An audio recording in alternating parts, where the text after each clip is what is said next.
No, that's it. That's it. That's it. Well, hi. My hobby prison again. It's only been, what, 2 weeks since I've made a video? But I was waiting for the motor, but guess what I got?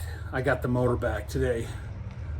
So we unloaded it from the pickup truck and I was toying with the idea of painting it, but I'm gonna paint it, might as well. So right now I've taped it off and I'm getting ready to wire brush it. It's got a lot of rust in the valley up there. I'm sure it was sitting in the machine shop just soaking up moisture, and a little bit down on the sides, not bad, but anyway, we're gonna wire brush it real quick. And I've taped it off already. It's not an expert job, but for the most part, you're not even gonna see this block, really. I'm just doing it because.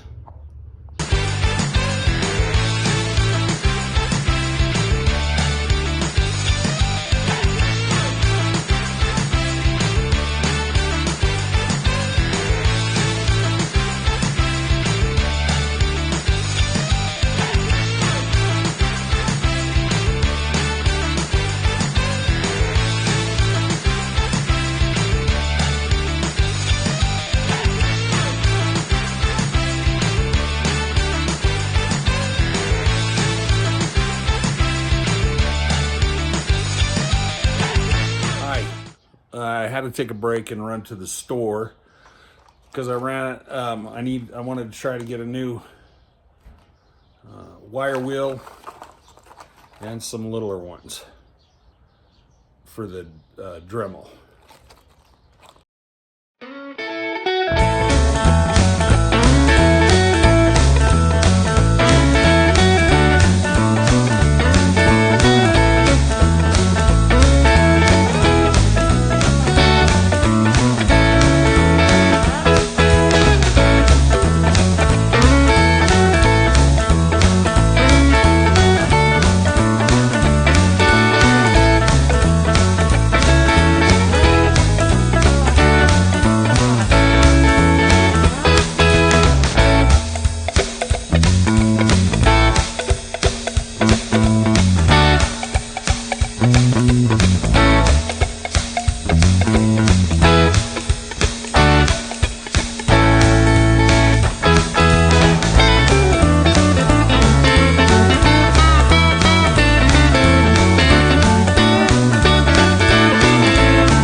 Okay, well, I got the big chunks off. The directions on the paint say to knock the big chunks of loose rust off and stuff. So that's what I've done. I was gonna get it a little better, but the Dremel's hot, so I'm gonna let that cool off quite a bit. I might even burn it up. I mean, it's really hot. So anyway, next on the agenda is get this thing primed and painted. It's a new day here at my hobby prison, and I just stopped. I need to finish getting the rust off that engine block using the Dremel tool, and it got really hot. So I decided to let it cool off for the day. We'll get back at it today. Finish with the loose rust. Make sure the tape it's all taped off where it needs to be, and then we'll go ahead and clean it off with some degreaser and prime and paint it. Hang with us.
It's hot, I'm sweaty. Well, it's all taped off. It's been all cleaned and it's ready to prime and paint. So the directions say do 2 light coats and then a medium wet coat. So, and then wait 5 minutes between coats. And that's for the primer and also the paint. So hopefully this won't take too long. I'll bring you all around and show you how much fun priming, paint, and engine block can be.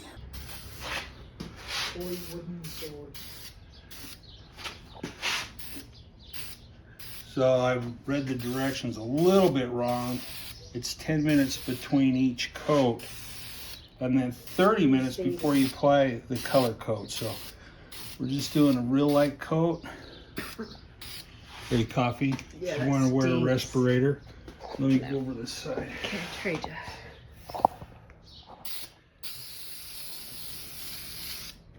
Okay, there's one. That side. Actually, even the primer just looks cool.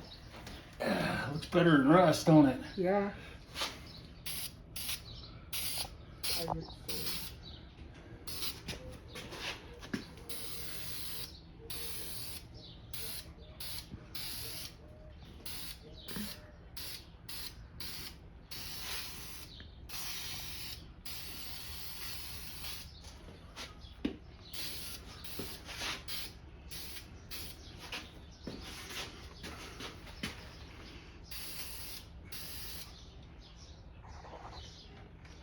I wonder if I could get a view from the back. If it's too dark. I'm going to try to get a view from back here.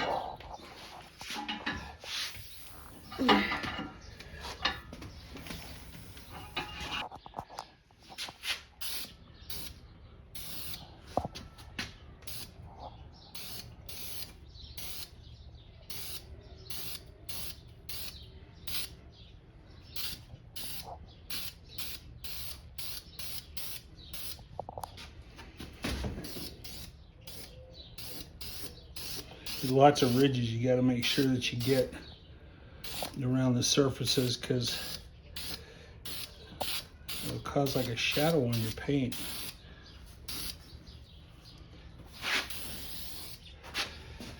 And I think that's it. Let me just make sure I got all the edges that I wanted to get.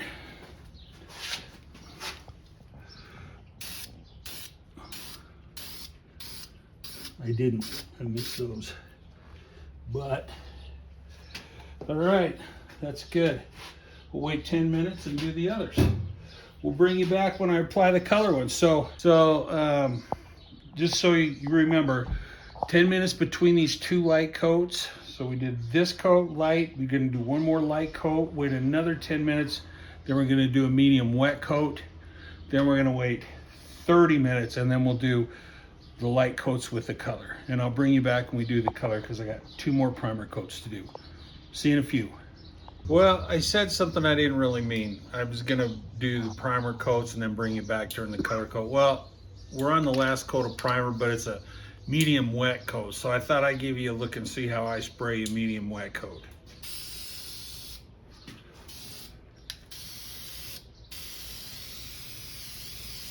I'm just going a little bit slower.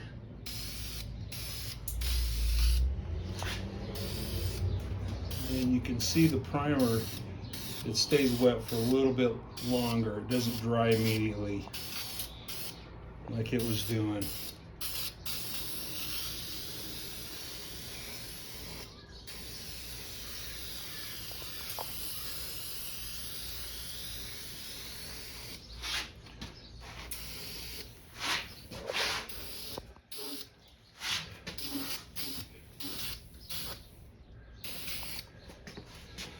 Hopefully we won't run out of primer, that's what I'm hoping.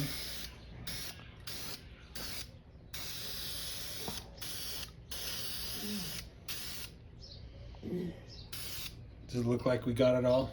Looks like You it. think I missed any spots? Doesn't look like it because everything's shiny. It's wet. Okay. What about the other side? Yeah. Ready? Ready.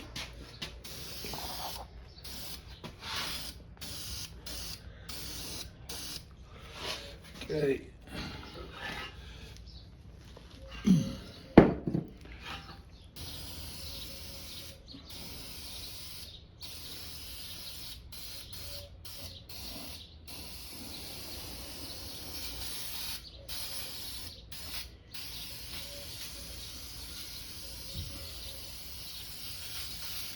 Man, there's a lot of spray coming off of there. Mm-hmm. Good thing we've got this ventilated. We've got the garage door wide open. You think we got it all? Think I missed any spots? No, looks like you got it. No, you gotta get right here.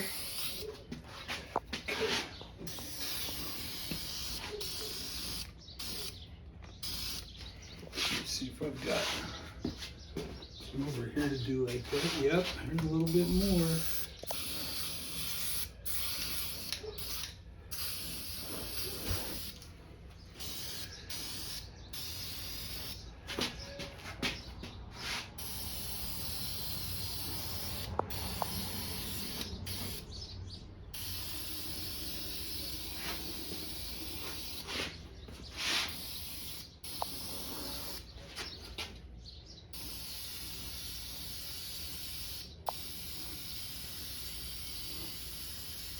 Okay, wait 30 minutes and then we'll put the color coat on. We'll bring you back for the color coat. Well, it's been about a half an hour and we're gonna apply the color coat. And I'm not gonna have Chris show it. I've only got one respirator and I'm gonna wear that. So I'm just gonna mount this on the tripod and we'll record it from the tripod. So there's no reason for her to breathe this, all the fumes from this paint, even though the garage is open still, and it's only it's not a two-part paint, so it's not going to be as toxic as that or a clear coat, but there's no reason to have her breathe all that. So hang in there. We're going to do 2 light coats of this, 1 light coat, wait 10 minutes, another light coat, wait 10 minutes, and then a medium wet coat. And then we'll be done painting for the day. And by tomorrow, it should be dry enough to handle.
We're on the last coat of the color, and It's getting a little dark outside. Man, summer went by quick, didn't it? Anyway, so the final medium wet coat, and once again, I'm just gonna have you on the tripod, and I'm gonna be holding a flashlight so I can make sure that I get all the little nooks and crannies. I may not have enough paint left, but we're just gonna play it by ear. But we're almost done with the painting.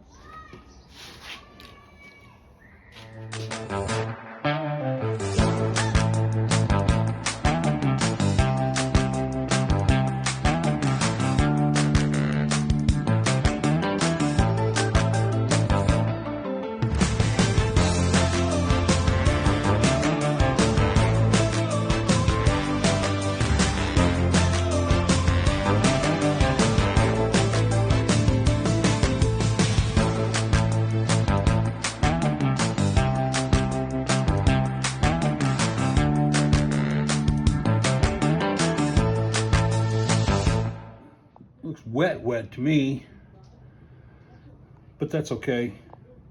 We're gonna let this dry anyway. It's the last coat, so it should have plenty of time to cure.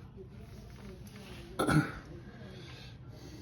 think we got it all covered. So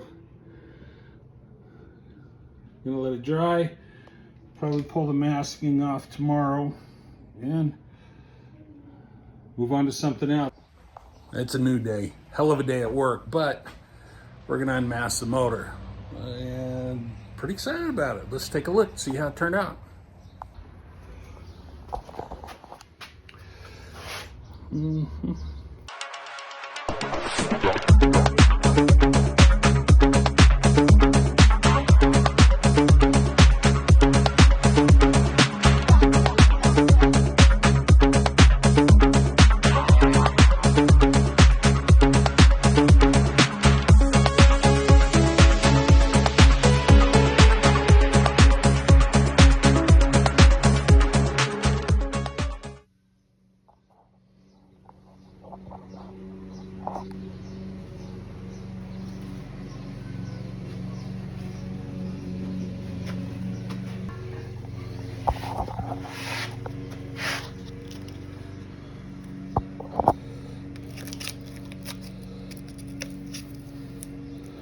Little oil filter inlet here, and what we have left to take off is the bottom part of the base plate. Yeah, there's a little paint in there, but that's okay. Get that out with some lacquer thinner or something. Well, man, I have to say, that turned out a lot better than I thought it would. And it doesn't feel like it's gonna flake off or really pick off, actually. And I saw Dalton use this stuff over there at Pole Barn Garage, and it peeled right off. You know what? It's VHT. They've been making this high temp engine enamel for, geez, I don't even know how long. Decades, probably. And you know what? Eventually people are going to go out of business. People will stop buying their stuff and they'll go out of business if they keep producing crap. So I thought I'd give it a shot. And man, I really like that color. It turned out good. So the next thing is I'm going to grind the paint off this is, I believe these are for the motor mounts, and this is a ground strap. I'm not really sure. This is the front of the engine here. Oil, but we're going to take and we're going to get rid of the paint off the ground strap parts on both sides, and you got to take the base plate off That's this part here because it holds the crank in. Anyway, I'm really, really, really thrilled with how it turned out. Looks like I screwed up right there a little bit, but that's okay. I can just hit it right now with a little green paint, call it good. Next on the agenda, we've got to build those pistons. That's basically the next thing. And then put the crank in. So we're getting it started on that. I hope you stay with me. I haven't done this stuff before. Well, that's not necessarily. I had a little 4-cylinder pickup truck that I didn't ever take the engine out, but I took everything out of it basically because I dropped a timing chain in it. And my friend that was a mechanic helped me. He says, since we got it down this far, you might as well take the pistons out and change the rings. So I've done that much, but I've never put connecting rods on the pistons, which is something we've got to do. And I'm not going to bore you going over the plan. Just know the next step is it's time to start assembly. We're going to try to get this bottom end put together today. That includes the crankshaft, the base plate, all the bearings. Hopefully we can put the pistons together and get all those installed. The oil pan gasket, the oil pan.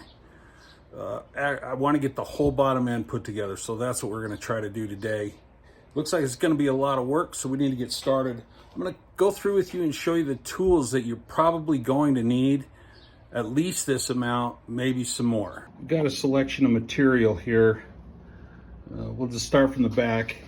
Going to need some oil. It's just clean oil. It's just to coat the cylinders before you put the pistons in. I recommend you get some gloves to help keep your oily fingers off your parts.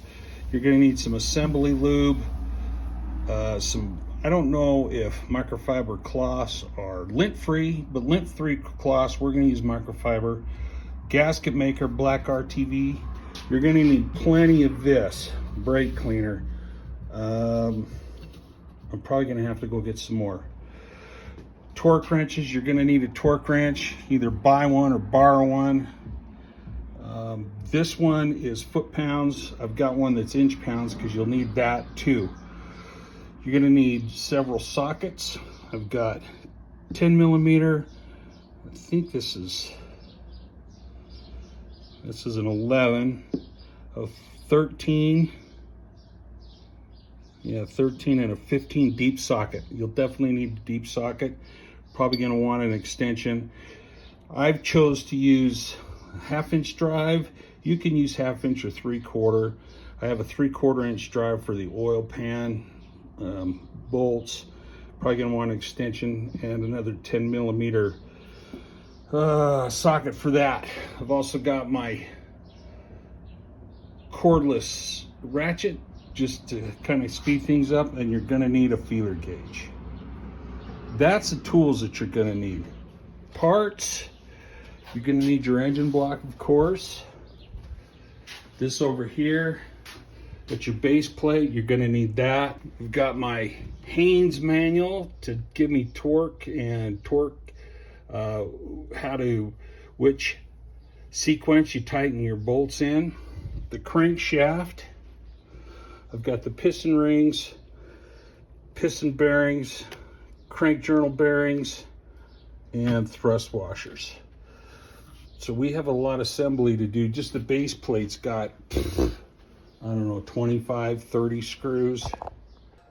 Our first order of business is to clean the journals in the block for the crankshaft bearings. Apply some carb cleaner. Just start wiping it down.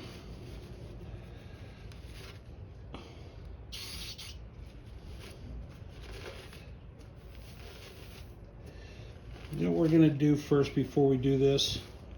We're going to blow out all these little passages and holes. That's what we're going to do first. We need to make sure all of our stuff is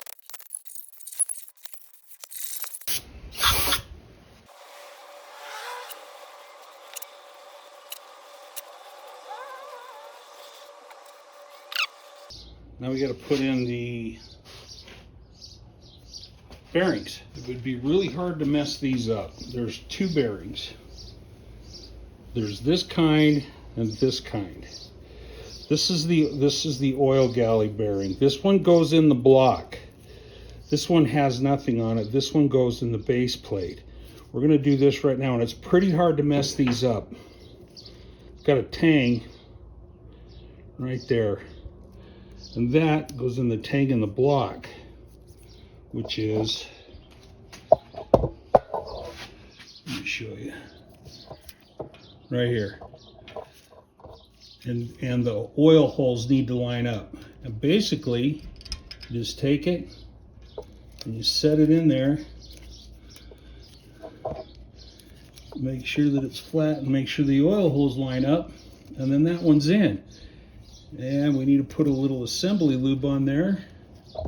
And then we've only got 4 more to do. But you really can't mess those up. This is probably one of the easiest parts of this whole process, is just putting the bearings in. Assembly lube on it.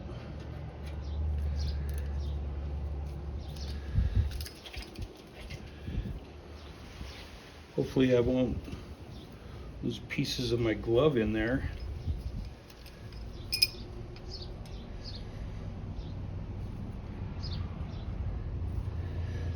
Let's get some new gloves on. It's got thrust washers in it. The thrust washers go where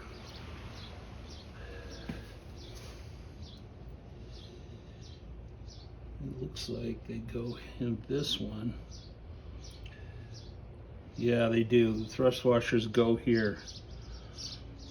And you can't mess those up either because they can only go in one way.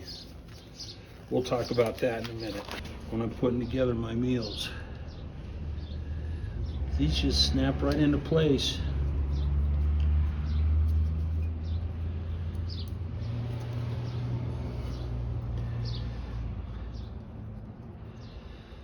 Like that.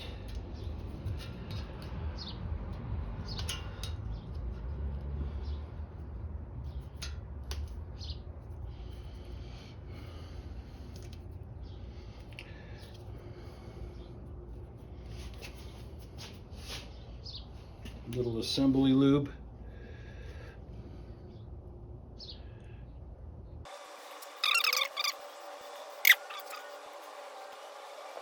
Here are the thrust washers. You see how they each have a different, this one's fat, this one's skinny, and then they also have these oil galleys. Those need to face inside the block, not against the block. And there's spots where they go. Yeah, see? This part's the skinny, so the skinny one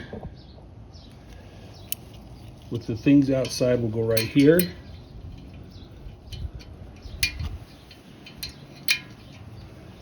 I'm gonna put some assembly lube on there, maybe it'll help it stay. And then the fat one with the oil galleys goes on this other side. And you can't put it in wrong because they won't fit. They just won't. They have to go this way. So this is a no-brainer. Except it's not staying, and I got to drop the crank in there, and I got to be careful when the crank goes in there. But we're gonna smear a little assembly lube on those.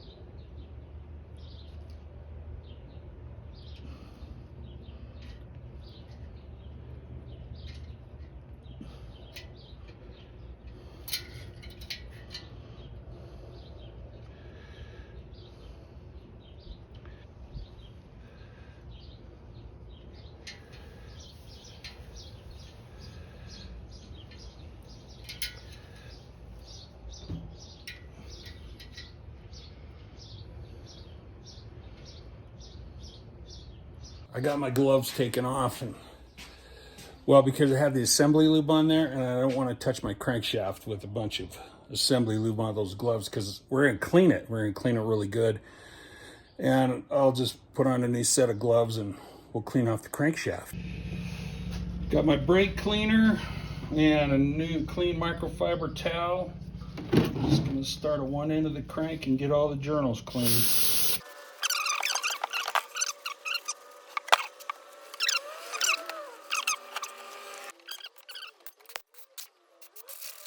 Time to drop the crank in block.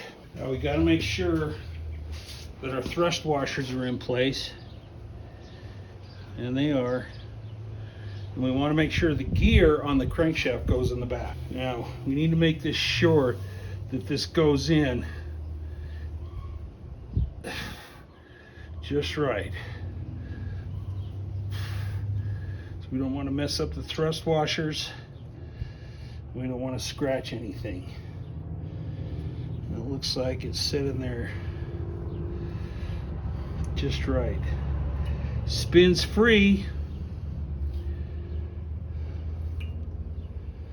Okay. Well, that's a lot. That's cool. That's cool, man. That's awesome. All right. Now we need to do the base plate. The base plate takes a lot of work. We've basically got to get it completely ready. It's got to be ready, because what we have to do is we have to put the black RTV down here, and it dries quick. And so the base plate, this needs to be cleaned off. The base plate needs to be cleaned off. The bearings need to be put in it, and it needs to be set down and tightened down like almost right away. So there's no messing around. So the base plate's coming next.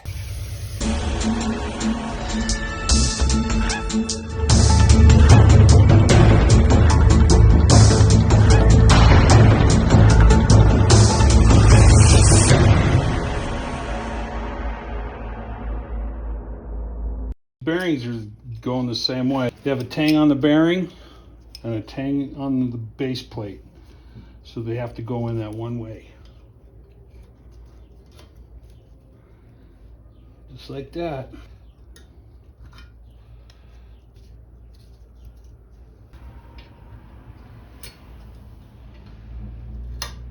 Clean those bushings off a little bit. Bearings, not bushings, bearings.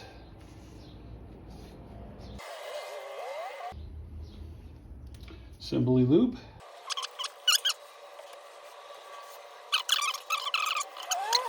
That RTV has to go on in a very specific way.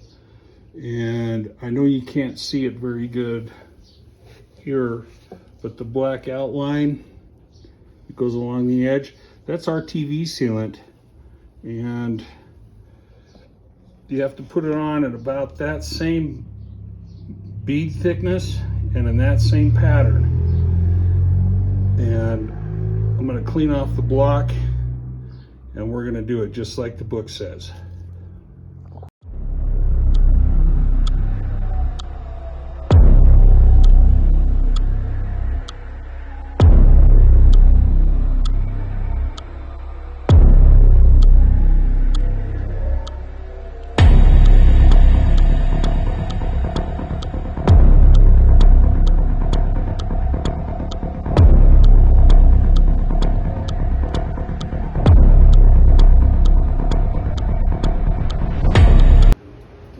Yeah, that looks better.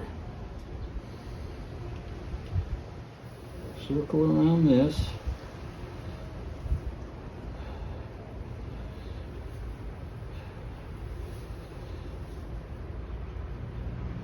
Don't want to leave any caps, I guess. Down here.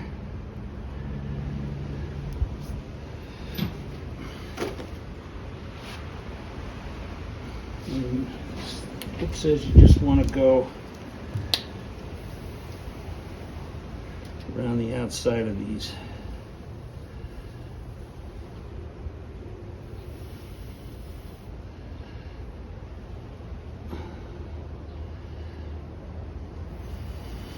Between these two, around here.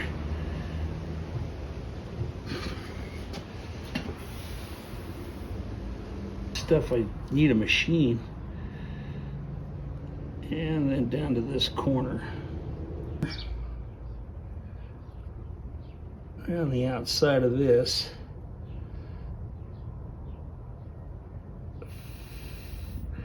probably can't see me. One.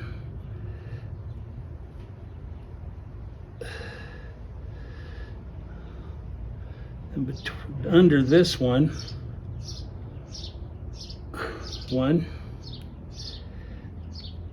like my technical terms, around this one, down under that one, over, around this little hole right there, around the outside of this, here,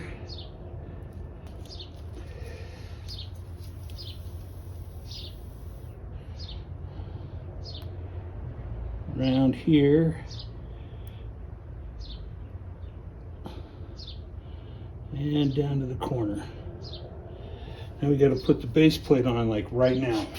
Okay, and what we're gonna do, we're just gonna set this down straight and flat.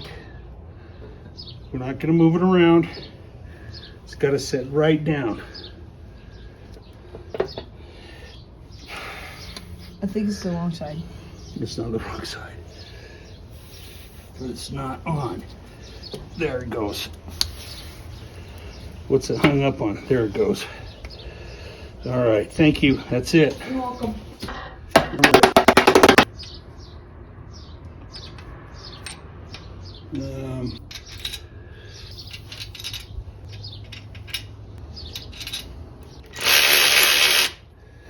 Turn it the right way. Now I'm not going to torque these down very much. Basically just going to try to get this seated because I'm just going to undo them anyway. Okay, we'll give that a couple minutes to seat up, and then we'll start putting the rest of the screws in there and torquing them to spec. The directions on the sealant, the RTV sealant, says to wait 1 hour before you torque things down to spec. So we're going to wait, but while we're waiting, we're going to put together a piston. Let me show you how to do it. I've already put together the piston in cylinder number 1, and I like to keep them in order because you have to measure the ring gap, the piston ring gap that goes in the cylinder. So we're going to do cylinder number 2. So there's the piston. We need a piston. We need a connecting rod. The wrist pin, it's already in it. We need piston rings. And these are the rings that keep the wrist pin in. This is the wrist pin right here. That's what you hook the connecting rod to, is right there. And then you have the top piston ring. In this particular pistons, there's no top to the top piston ring. This is the rings that go around the oil piston ring, which is it's corrugated. There's another word for it. Looks like this. That one you don't need to worry about the ring gap. And this is this and the second part. So on the piston, the oil ring goes here, your second ring goes there, your third ring goes there, and the oil ring has a ring on the steel rail on the bottom and a steel rail on the top, and that's the one you put in first. So we might as well start with that. That one's pretty easy, but we're going to take this empty piston right here and we're going to position the rings inside the cylinder, and then we're going to measure the gap. Okay, in the Haynes manual, you can see it right here, talks about the oil control ring, the steel rails. They need to have a gap of 0, right down here, 0.10 to 0.30 inches. Now these are too big. They're just going to be too big. So I called the machinist, and he told me that these are not as critical gaps as your other rings, and that a tolerance of about 50 thousandths should be okay. So we're going to check it out. The reason why I'm taking this piston, because we're going to use it to help position the rings inside the cylinder. This is cylinder number 1. I've already built this piston. We're going to build piston number 2. So we're going to go to the second cylinder, and this is the oil ring. Well, they're all oil rings, but this one is for the corrugated, I don't know what they call it, but I've used the piston to straighten it out inside the cylinder so it's not cattywampus in there. Take my gauge, 30 mil is supposed to be the top one, and where's the gap? Right here. So 30 should barely fit in there. You can't see what I'm doing. Maybe you can. I can't see what I'm doing. Yep, and it doesn't fit. It barely fits. So that's good. So we just do that on the next one. Take your ring, put it in the cylinder, square it up with the piston. Check the gap. Gap's over here this time.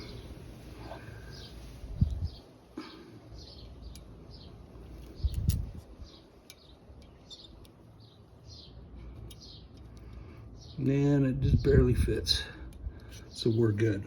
Now we do the second ring and then the top ring. Okay, here's the second ring. Now these have a little mark showing which one faces the top of the piston. I don't know, I don't think we'll be able to, there it is, you can barely see it.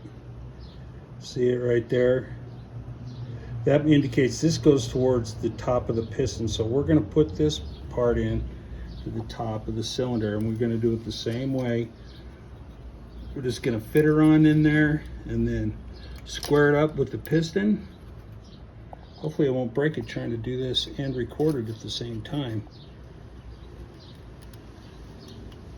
Hang on. All right, I got it. Now we're going to square it up with the piston. Push it in a little bit. We're going to get our 25. This should barely fit, if at all.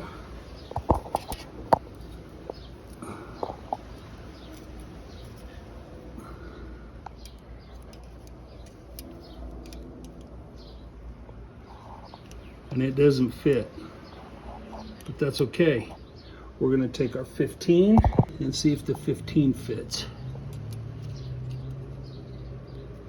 And the 15 fits.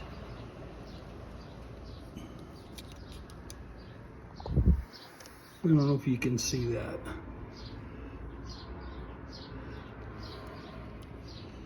I don't know if I'd call that fitting or, yeah, it fits. Okay. So the 15 fits, the 25 doesn't, so we're good. We're good with this one too. All right. Now to the top ring. The top ring for 2004, that's what I have, is a 2004, is 0.79 to 0.14 inch. Now you see this over here where I've made these notes?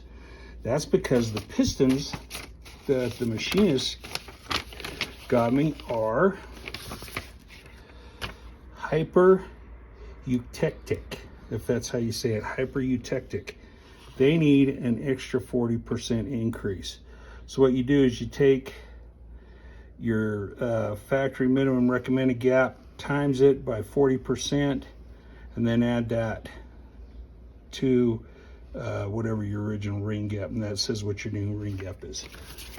So that's what these numbers are. So the factory is 79 thousandths to 14 thousandths, but when you have to add that, it's 11 thousandths to 19 thousandths.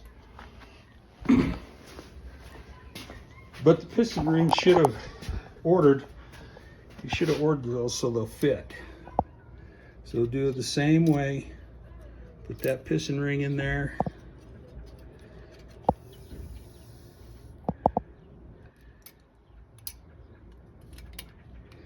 can do it without breaking it. Hang on. All right, so I got it in. Use the piston to square it up. Push it in a little ways. There's my 19 thousandths. And you see it? My 11 thousandths. So this is the small end. This should fit. Where's the gap? Gap's clear over here. This is difficult to do, trying to hold this phone. Okay, that fits no problem. So I'll try the 19, and that should barely fit.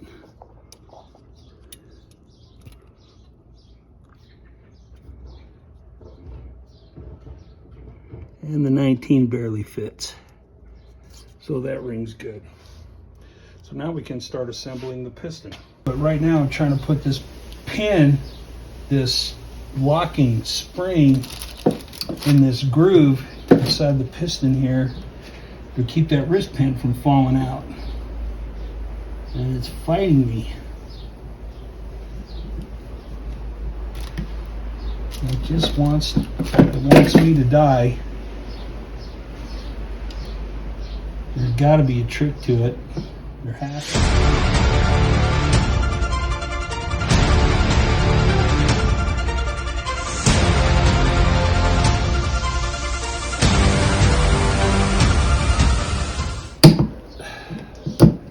There, we got it in. Let's try the other one.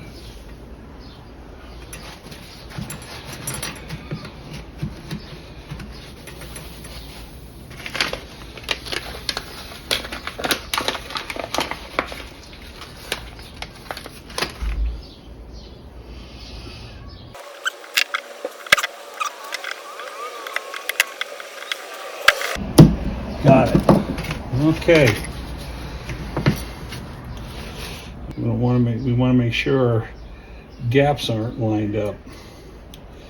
You want them staggered. You definitely want your ring gaps staggered. Well, we don't have to worry about that right now. We got to worry about that when we put it in. So 2 pistons down, 6 to go. Base plate, torque specs, torque sequence, torque, 900 bolts. Better get after it. So if you remember, I just put a few bolts in here, tighten it down a little bit.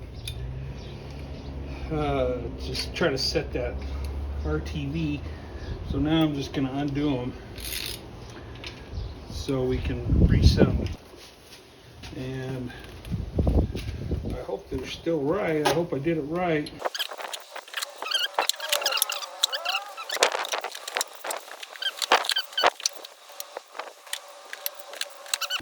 I'm just going to drive them down a little bit.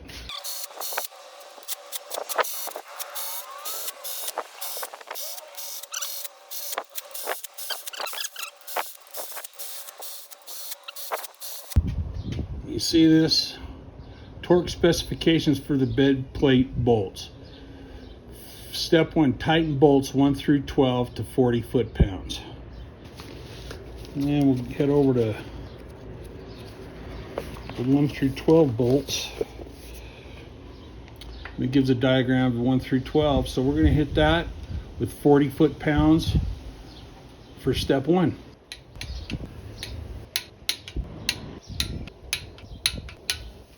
Step 2, tighten bolts 13 to 22 to 25 inch-pounds.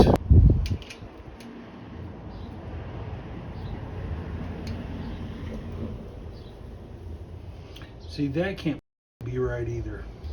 Well, I'm pissed. And you guys know how much I like Harbor Freight tools. Well, we're done for the day because the torque wrench that I bought that's brand new doesn't work. I don't even know how much torque I was putting on that little wrench for 25 inch-pounds, that it was more than 25 inch-pounds and it still wouldn't give me the brake. So that's it for today. I gotta figure out something else to do so I can get this done. Find some place that rents one. I don't have any friends that are mechanics, so I can't really borrow one. I gotta figure it out. I'll see you when I start again. Sorry. Back at it. It's been a few days. Well, 2 actually. The problem is that little inch-pound torque wrench I have obviously didn't work. So I took it. I couldn't find the receipt, so I couldn't get my money back from Harbor Freight Tools. But I exchanged it for a different one. It seems to work a little better. I still don't really trust it. So nobody else in town has one of those little click type ones. What I did find was this kind. This is a little inch-pound. It doesn't even have a handle on it. It's got this. Whatever. But you know what? 25 inch-pounds is not very much. And so we're going to try an experiment. Anyway, let me show you. Hopefully you can see this. Bolts 13 through 22 need to be tightened to 25 inch-pounds. Okay, it's not much at all. So we're gonna do this. We're gonna try on these 2 bolts, 13 and 14, and these are just down finger tight. We're gonna try the clicker type at 25 foot-pounds, and then we're gonna test it with the bar type and see if it's in the ballpark. Then we're gonna tighten this one, number 14, with the bar type torque wrench and check it with the clicker type torque wrench, just to see if they're close. I've got my clicker torque wrench set to 25 inch-pounds.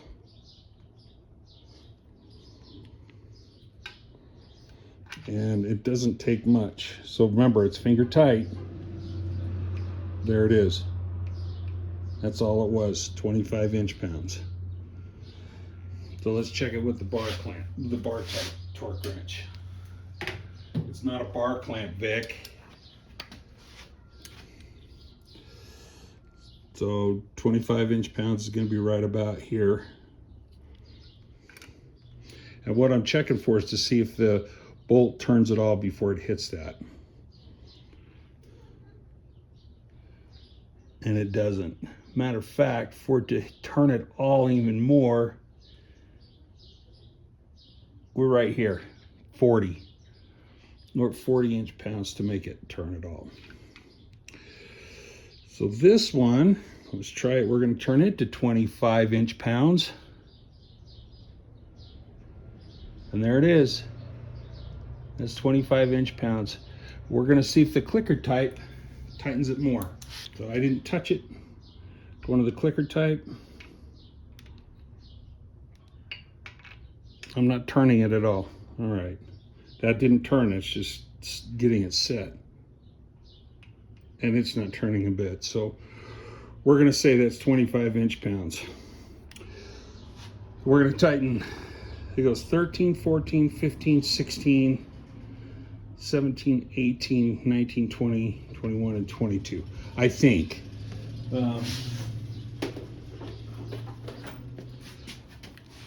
I've got the book right here, so I'm not really worried about it. You can get this off of the online too, but they number these different. I think they number these 1 through 10 or something. It doesn't matter. It's just these bolts. So we're gonna tighten them down in that sequence: 13, 14, 15, 16, 17, 18, 20, 21, and 22. And then we've got to go back and torque them another 90 degrees.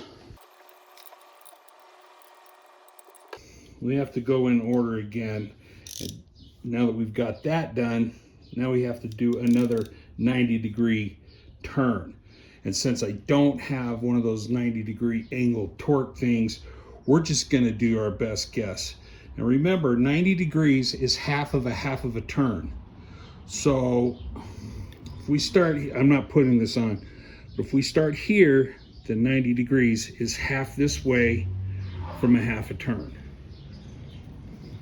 So if you start here, 90 degrees is this much.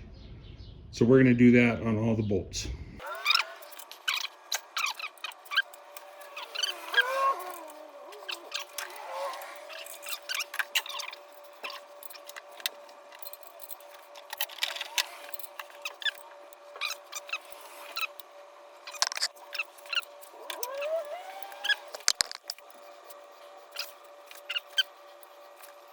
those are done. I don't know if I can spin it. Yep, still spins. Look at that. There's no binding. Can you guys see this? I know I've been moving that engine stand around. Yeah. It's not binding at all. It's nice and smooth. We have that done. Step 4. Tighten bolts 23 through 28 to 20 foot-pounds.